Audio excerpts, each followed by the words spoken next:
Welcome to the Trinity Table Talk podcast, a resource from Trinity Anglican Church out of Littleton, Colorado. On this very special mini-season, we'll be hearing from our church plant partners and learning more about their ministries.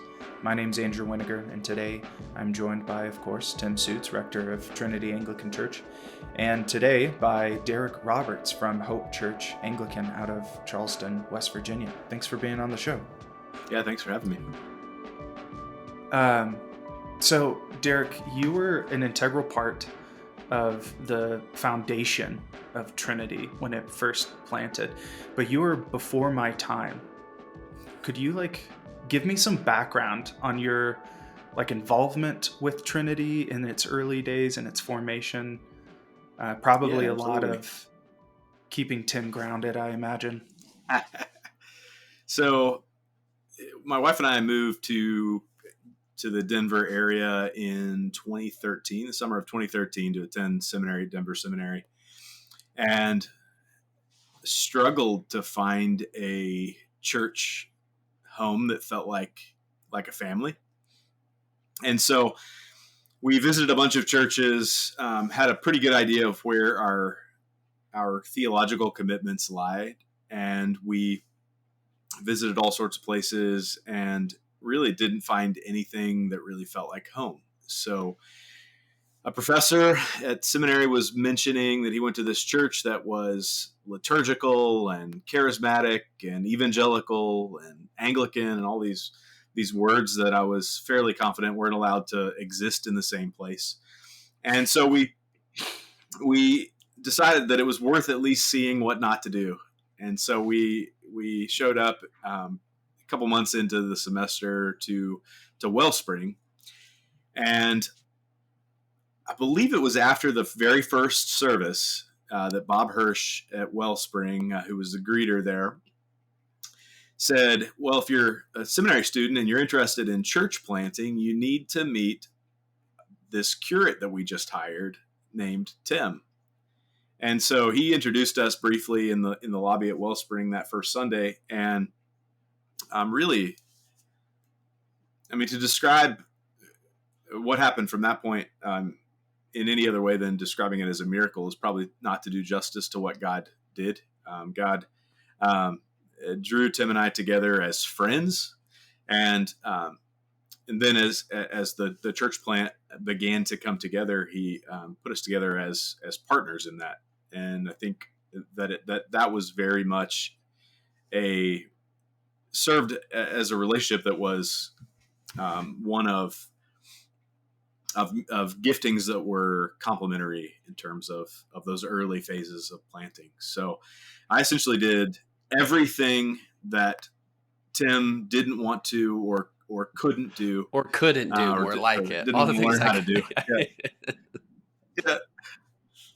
And it was awesome. It was just an incredible season of building something from nothing, quite literally from nothing. And it was just an incredible time. So I served for almost 3 years as the associate pastor / utility infielder / do whatever needs done kind of guy. I imagine probably a very similar role to what Anders did. You were technically the worship pastor, if you remember correctly. Yeah. I think I was paid to lead music, but I don't remember that being the majority of what I was doing. So long story short, if Trinity Church is your home, you owe a large part of that to God's work through Derek Roberts' life. And yet the Lord called you away from us, Derek. Yeah. He called you to go plant in West Virginia. So tell us about that. Yeah, to say the least. Yeah, so it was 2016 Advent. I was still relatively new to being an Anglican and following the church calendar, and really felt like I needed to use the church calendar to order my life, not the secular calendar. So I wanted to make all of my New Year's resolutions in light of the coming church year in terms of starting in Advent rather than in January. So started praying about what God wanted me to do in the future kind of pre-Advent in 2016. So at some point in that prayer, really felt like the Lord spoke and said, you'll know where you'll be long-term within the coming year. So I'm thinking in the context of 2017, I'm going to have some idea of where I'm supposed to be in the long term within the year. So I'm not a very patient person. So my assumption was that meant planting a church somewhere in the Denver metro area. I mean, that was the vision of sort of the Wellspring Network, and that was what I thought I would be doing as well. And so prayed over different places in this sort of area around Denver, and just really didn't feel like the Lord was stirring really anything in my heart. So I knew we had some trips planned over the coming months, and I figured if I was going to pray over these places in the Denver area, and I needed to pray everywhere I went, maybe this was God's sovereign way of leading us to where we were going to be in the long term. And so the first trip we made was to Charleston, West Virginia, the place where I had lived most recently prior to going to Denver for seminary. And we came back for a wedding in January of 2017. I believe it was the first week of January. And really, we had like trips planned to cool places. We had trips planned to like the Gulf Coast of Florida and to Fort Worth, Texas. And those places seemed like fun places to go plant a church. I could really see myself being a beach priest and wearing flip-flops in the pulpit, and could really imagine a cool college town, being a cool college town priest, being in Fort Worth. But really at that point was praying, please God, don't send us to West Virginia, any place but West Virginia. And so came back a week early to spend time with family and friends, and made it an entire week without spending any time praying, and made it to the wedding. And probably 20, 30 minutes before the wedding started, we were done with pictures and had some time to step away. So I started walking around the downtown area of Charleston and praying. And the Lord in that time gave me 3 visions of kind of for perspective on the area. And the first was faces of people that we knew who had taken steps with the Lord while we were gone. And so really just felt like God was moving in the city. He was doing something that had nothing to do with us. And if we came back and planted a church, it would just be stepping into the stream of work that God had already been doing. The second was people we knew who had overdosed or committed suicide as a result of the opioid crisis. I think there were 6 people in my wife's graduating class who had either committed suicide or died in the year or 2 prior to us moving back.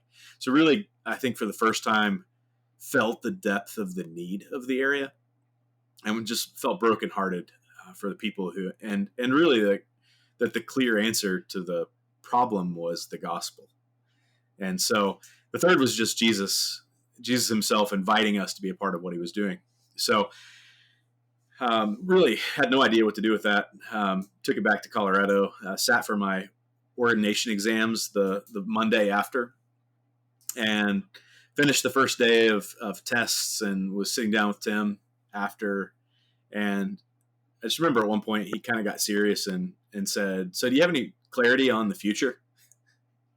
And I'm like, well, I think maybe God's calling us back to West Virginia to plant a church. And he's like, oh my gosh, thank you for saying that. I just really felt like when you got in the car yesterday that the Spirit spoke and said, God's calling you back to West Virginia. But how do you tell your employee that you want them to move as far away as possible from you? It's like real passive aggressive way to fire somebody. Yeah, that's a true story. Some people won't believe that's a true story. That's a true story. Yeah, it was so crazy. But in that conversation, he said, "Well, if you think that might be where God's calling you, then you need to talk to my friend Bishop Steve Breedlove, who's a bishop who has churches in that area." And so I figured it was a bit presumptuous to email a bishop telling them that I wanted to plant a church before I had even finished my ordination exams.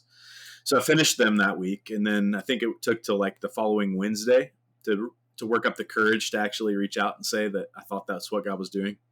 And he emailed me back in about 5 minutes, which has not been my experience of of emailing important people and getting quick responses. So I opened the email, and I'm thinking, like, this got to be a form letter, right? Like, thank you for your interest in planning in the Diocese of Christ Our Hope. We'll call you, don't call us. But that's not at all what I got. I got an email that said, hey, Derek, you'll probably never believe this, but I was actually in West Virginia last weekend with my wife, Sally, praying with some people, praying that God would send a church planter to reach out to us, saying that he wanted to plant a church in West Virginia. And he said, I would normally be inclined to not really pay much attention to your email, but given the circumstances, I think we need to continue talking. So we had a number of conversations over the coming months. Mind you, the initial time of prayer happened in January of 2017, and we sold our house in Colorado, loaded a truck, and we're back in West Virginia by May of 2017, May of the same year. So it's absolutely unbelievable timeline. Like, looking back, I'm like, how in the world did we even do that? It's hard to even imagine. So we had our first meetings in our living room with about 6 folks in July, and had a couple preview services in the coming months. And then we launched the church on January 28th, 2018. So almost 1 year, just a little over 1 year after the initial calling. Praise the Lord. That's, I think everyone who knows you, Derek, knows that the Lord had to, be really clear with you to get through that thick skull of yours, exactly what he wanted absolutely. to do in West Virginia. So he just made it as clear could be. Yeah, and would he's not have done it otherwise. prospered There's the no work. chance. Yeah, no chance I would have ever come any other way. But it's such a cool testimony to God's provision in it, in Amen. so many ways. I mean, you remember I had a vision and an audible word to plant in Northeast Littleton. Yeah. I at that time, I was planning on going to Virginia at the time. I wasn't Mhm. planning on staying out here. God has his way of communicating to those of us that need clarity because we have a hard time listening. I don't even know if I would have listened had I not known that story. I don't even know if I would have paid attention. And so I am grateful for that legacy in terms of listening for the Lord to speak in terms of location and where to plant, not being presumptuous and saying, this is where I want to be. Amen. So Derek, since you've been there, your time there has sparked a planting movement in West Virginia in the Anglican Church in North America. Could you give us a brief history, and we're starting to run low on time here, of what God has done? I believe, are you up to 6 churches almost now in West Virginia? Yeah. Or what is Yep. it? Yeah. Yeah. Yep. Yeah. So we got back those folks that the bishop was praying with in West Virginia prior to me reaching out to him lived about an hour from the town where we planted.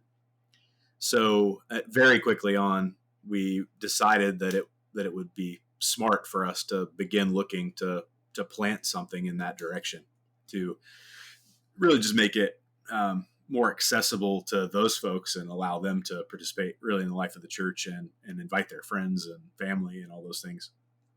So it was about 2 years in that we were able to kind of pick up enough steam in Beckley, West Virginia to be able to hire a planter and kind of launch a church, which launched ironically in March of 2020.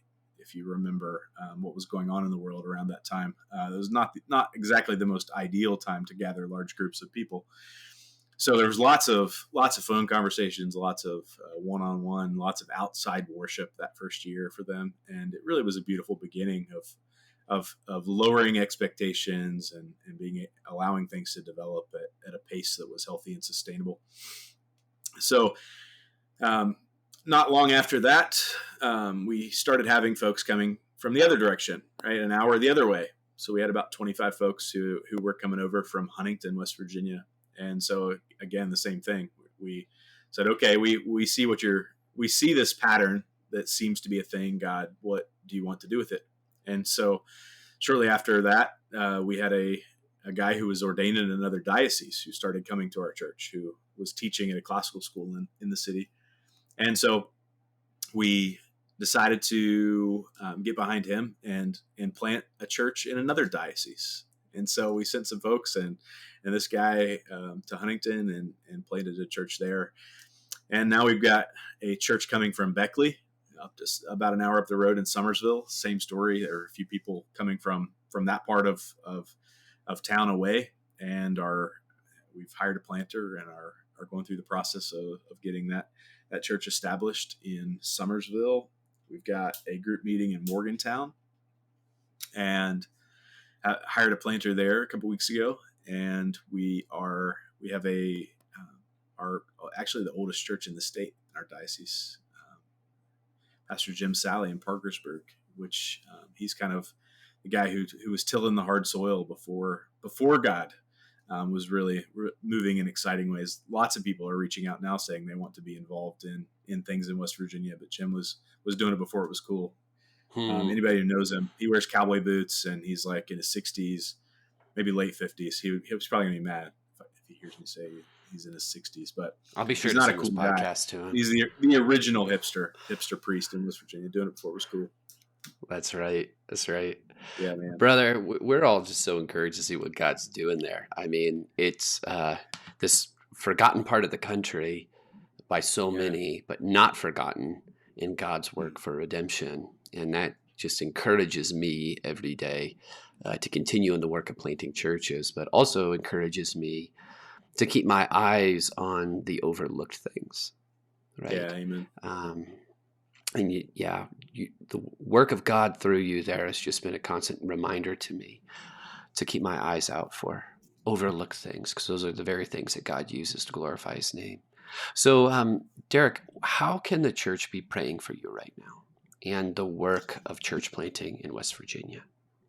Yeah, I mean, Hope Church specifically, we've gone through 2 cycles of sending a large chunk of our people out to plant other churches. So I think we're just in kind of a season of regrouping and really seeking the Lord in terms of who he wants us to be in our city and how he wants us to serve the people of our place, not necessarily looking at planting another church an hour away, where we've kind of filled up all of the places with population centers within an hour of where we are, but really looking toward how to grow up as a congregation who isn't looking to send a group somewhere else, but looking to really be planted and rooted and established in our own city. And then I think related to that, I would say the prayer is for growth, and not growth for growth's sake or to so we can feel good about ourselves, but growth for the sake of inviting more people into this healthy place of rest and of the gospel that we've built here. Thank you for joining us on today's episode. For more information about Hope Church Anglican, visit hopecharleston.org. And for more information about Trinity Anglican Church, visit trinitylittleton.com.